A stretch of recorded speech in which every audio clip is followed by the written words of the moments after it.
So, ayan yung mga halaman ni Sir Bo. Sobrang thank you, Sir Bo. Kasi nga, hindi na ako nagdadalawang salita dyan kay Sir Bo. Ito yung Devil Monster. Ang ganda niyan. Tapos may bago na agad siyang pasuloy. Ayun. O, diba? Mura niya lang yan nakuha. At saka itong si Legacy. Tingnan nyo naman ganda si Legacy. Ayan. At ayan. 3 dahon na yan. Going 4 leaves na rin. Tapos ito yung si Homa. Ayan sila. Ayan. Magkaiba to ha. Si Legacy, iba yung ganda ni Legacy. Iba rin naman si si Devil Monster. Ganyan yung itsura. Ito talaga, iba yung ganda ng mga monsterang to. Tapos, ito pa si Matcha. Ayan. Meron pa siya. Ito pa pala. Ito pa kay Sir Bo pa to. Sobrang kalat lang dito. Ayan. Kay Sir Bo pa yan. Ganda no. Ayan siya. Thank you Sir Bo. Tapos ito naman yung kay Ma'am yun sa nakalimutan ko, lalagay ko dyan yung name. Sorry. Tapos ito rin kay Sir si Medusa. Ito yung si Medusa, yung dulo niya. Sabi Medusa hybrid kasi yung dulo niya yung kulot. Pero iba rin yung ganda niyan. Ayan. Karton? Meron dun. Naayos namin yung mga for shipment kasi nga panay-panay na ulan. Syempre alam ko rin naman na excited na rin sila sa laman nila. Nangyayari lang, panay talaga ulan. Ang hirap makakuha ng lalamove, sobra. Lalo na yung lalamove na okay lang maulanan. Tapos ayan, nilalagay ko naman sa karton. Pero yun nga, medyo tumigil yung ulan. Kaya inayos namin yung shipment ngayon. Ayan, okay na siya. Tapos, ito is ayan, ito lumago na siya kakaibang kakaibang fern. Siya yung sa ilalim, pillars kung tawagan. Hindi siya maiden fern ha, iba siya, ibang fern yan. Ayan, ganyan yung tsura niya. Kaya ko na ito. Yung ilalim shucks ka, sabihin mo ingatan yung ilalim ha, malalaglag. Ayan. Sorry. Ayan, ganyan yung itsura niya. Pillar siya, totally sa mga nagla-landscape, ganyan yung itsura niya. Ang ganda lang. Nilagay ko siya sa ilalim ng ng tree fern. Ayan. At saka ito, nagsuloy na siya na nagsuloy nung una. Akala ko mamamatay na to.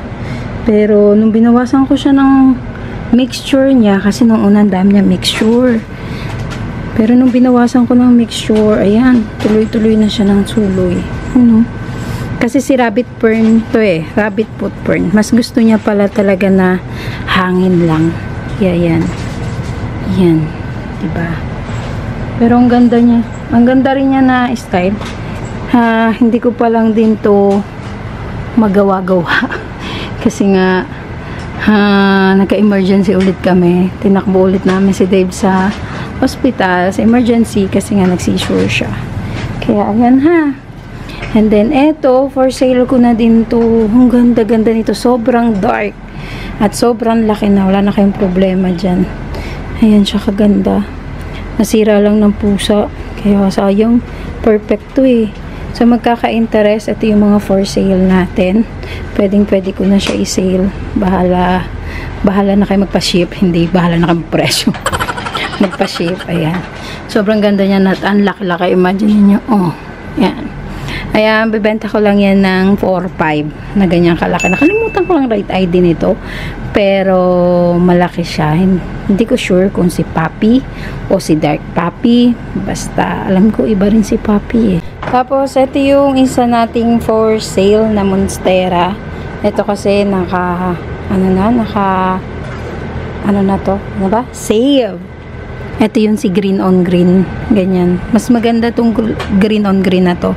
Ito yung tinatawag nila na lemon lime green. Ayan. Iba siya kay Aurea. Iba rin talaga yung pagka-green niya.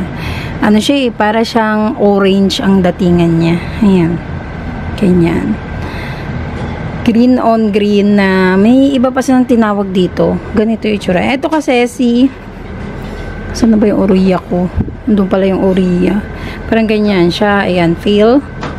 Tapos, ayan, ganyan yung itsura nila. Ha? Ito kasi matcha. Oo, akin yung isa. Akin yung... Ayan siya, oh. Sana ma-appreciate nyo.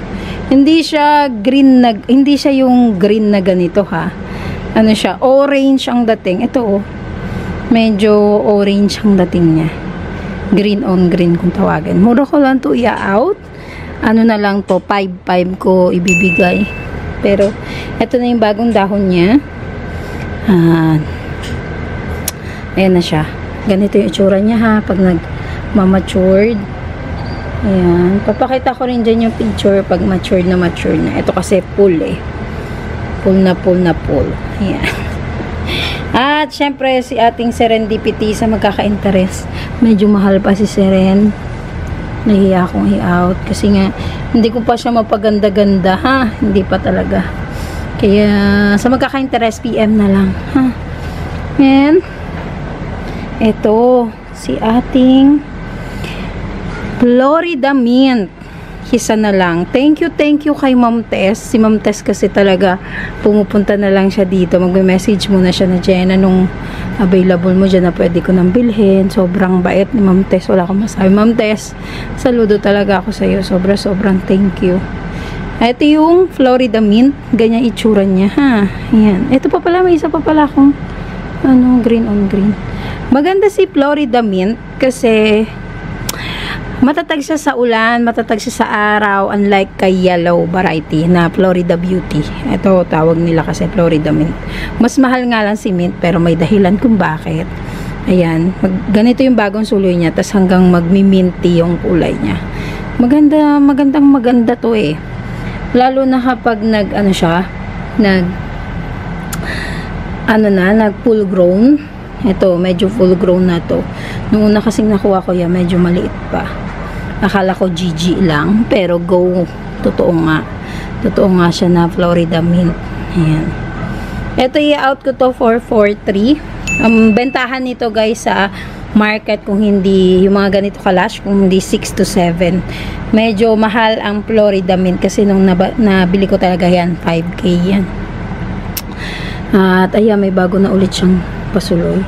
Pero ang ganda niya. Sa magkaka-interest, PM lang kayo. Pero ganyan yung tsura niya. PM kayo sa page, ha? Ayan. Ayan. Mas maganda siya sa personal, promise.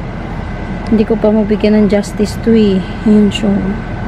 Ayan. O, diba? Ang ganda lang. Ayan. Ayan yung mga for sale natin ngayon. Tapos, eto kasi, alam nyo, nabili ko to si Jacqueline. Alokay siya Jacqueline. Ano pa to yun? Nasa 3.8 ata that time. Pero medyo maliit pa yung kasagsagan kasi na bago-bago lang si Jacqueline. Pero kagandahan nun, ngayon naman, kahit bumaba yung presyo niya, meron kasi nabibilan na nito, 2.5, ganun presyohan. Iba na yung laki nito. At saka iba na rin yung labas ng dahon niya. Ayun na, oh. Ganyan kaganda. O, diba? Para baka hindi ko na to i-out. Kasi bagay sila dyan, oh. Tingnan mo silang bagay sila dyan. Diba? Bagay yung datingan niya dyan. Kaya sabi ko, baka hindi ko na lang siya i-out. Dyan na lang muna siya. Tapos, ito na yung mga update natin sa 3-porn. Ganyan na rin siya. Yan. Ito pala, mga sibra natin. O, diba? Ito, oo. Nung mga ilang araw, nag-ano lang ako nito, nagpaparami-rami ako nito. Ayan. Medyo dumami naman siya, pero nga lang, bihira kasi itong halaman na to, itong fern na to. Pang fillers ang datingan niya. Nakuha ako yan sa Thailand. Tapos ngayon napaparami ko, kahit medyo mahal-mahal, sige, carry lang. Tapos lumalaglag. Ang ganda niya, as in. Ayan. Meron din ako nilagay dito. Yan. O, umaano na siya. Akala ko nga patay na to eh. Medyo okay na siya. O, diba? Tapos ito yung itsura niyan dyan. Dito ako mga nagpapa-acclimate. Pagkatapos dun sa parking, dyan ko na sila ilalagay. Okay naman sila. Wala naman akong problema. Tsaka maganda yung dating nila, diba? Tapos gustong-gusto ko to. Itong fur na to. Sobrang gustong-gusto ko si Vietnamese. Ang ganda ng dating niya. Sobrang lago. Ibang-iba talaga siya kay Peruvian. Okay. Tapos, ito pala may-ari na dito. Thank you kay Ma'am Rica. Ito si Pongkan. Si Orange Pongkan. Sobrang ganda niya in person. At saka, iba yung dating niya. Ito kasi si tricolor eh. Pero ito, tricolor din. But, ang tawag kasi nito, Thai variety kasi to. Ang tawag nila is tricolor Pongkan. Dating. Orange kasi siya. Ay. Yung isa? Tricolor naman. Homa. Para naman silang Homa. Iba pero, ito lang, nagpupul kasi. Tas, ano kasi to? Yung pagka-full orange niya, mas gumaganda in the long run. Kasi dati ganito lang. Ayun yung bagong suloy na yan. Magaan yan. Orange na orange. Yan. Ito kasi, ganyan pa itsura niya. Tapos kapag nainitan na maganda, labas yung kulay niya. Dito, medyo malilim pa sa akin Tsaka, yan. Gusto niya yung ganyan tindig. Ganyan. O, diba? Ayan yung mga for out natin for today.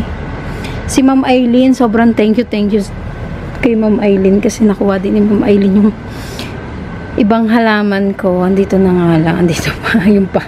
Si Adunsone ay na monster. Ayan.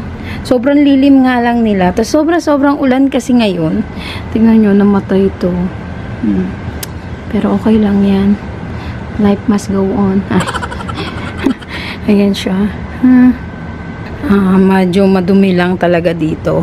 Pero, ayan naman na. Ito kasi, nag-acclimate pa yan. Kaya, medyo, dito ako nag-acclimate nga pala. Dito rin. Yan, iyaano ko sila sa tubig. Ito kasi nalalagyan ng tubig yan. So, nilalagay ko muna dyan yung mga monstera. Madali sila dyan mag-ano. Ito si cream brulee. Ito, si cream. Ayan. Medyo ina-acclimate ko pa siya. Pero na-acclimate na siya. Mabilis na. Kasi ito bagong dahon yan eh. Ayan. O, diba? Pero, yan. Pak na pak yan. Ang ganda nito. Ganda ako dito. Bahala na kung mabenta ka o hindi. Basta ganda-ganda. Tapos, ito si Red Congo. Red Congo to. Ewan ko bakit nag-marble. Tingnan natin kung ano susunod niyang kabanata. Kasi ito mga nalusaw na dahon na to. Ayan. Mga nalusaw na yan. Ano yan eh? Ano talaga? Half niya red, ganun, tas green. Tapos nangyari, ito naging marble yung mga sumunod na dahon. Ewan ko bakit. No? Pero Thai variety ito. Siguro yun yung kaibahan ng Thai. Titingnan ko dito kung anong lalabas nito. Maganda naman siya, pero nga lang, kaya ko siya nagustuhan nun kasi Red Congo nga na bar, di ba? Maganda presyohan ng Red Congo. Tapos, mabilis din siya maklim. Pasensya na sa kutsara. Maganda rin siyang i-propagate. Maganda presyohan, di ba? So, abangan nyo to. Dahil hanggang ngayon, di pa rin ako binabalikan ng aking manggagawa. Di ba? Ayan siya. Di ba? At aayusin ko rin naman na to. Aayusin ko na yung side na to. Hindi pa talaga totally maayos dito. Pero, ayan naman siya. Tignan nyo, may papakita pala ako sa inyo. Sobrang OA. Ito, si Monstera ko. Sobrang laki no. Mga ngapit bahay na siya. Tapos, ayun, may bago ulit siyang pasuloy. Pero as in, sobrang laki. Ayan, gandang-ganda lang ako kay Monstera. Dati siyang, may bar. Pero in the long run, nawala. Ewan ko bakit. Pero, ibang variety rin to na Monstera, ha? Siya yung si Brazilian. Hindi siya yung totally deliciosa. Siya yung Brazilian variety. Kaya ganyan yung, dating nung dahon niya. Okay? Kasi yung kay deliciosa, malalaki ang butas. Sa kanya, hindi. Ayun, no? Sobrang liliit lang. Parang style-stylean lang yan, ha? At, eto din, yung isang fern na sobrang ganda din niya. Sobrang lush. Sa magkaka-interest, PM din kayo, ha? Yan, baka magustuhan nyo to. Pero lalamove na lang tayo. Lalamove at, drop and go pwede. Tignan nyo si si Paraiso. Si Paraiso to na albo. Ayan. Ewan ko ba't naging ganyan yung kulay. The long run, nag-iiba yung kulay. Ito yung nabili ko sa nabili ko sa event. sa Plantcom. Yan. Pero maganda naman siya. Kaso nga parang nawala yung white niya. Nawala yung white ineme niya. Ayun pa rin pala yung pour out natin. Next time na magla-live ako. Pag medyo okay na. Tapos ito yung medyo favorite ko ngayon na location. Rider kung tawag. Ayusin ko lang. Okay na ba? Sige, wait lang.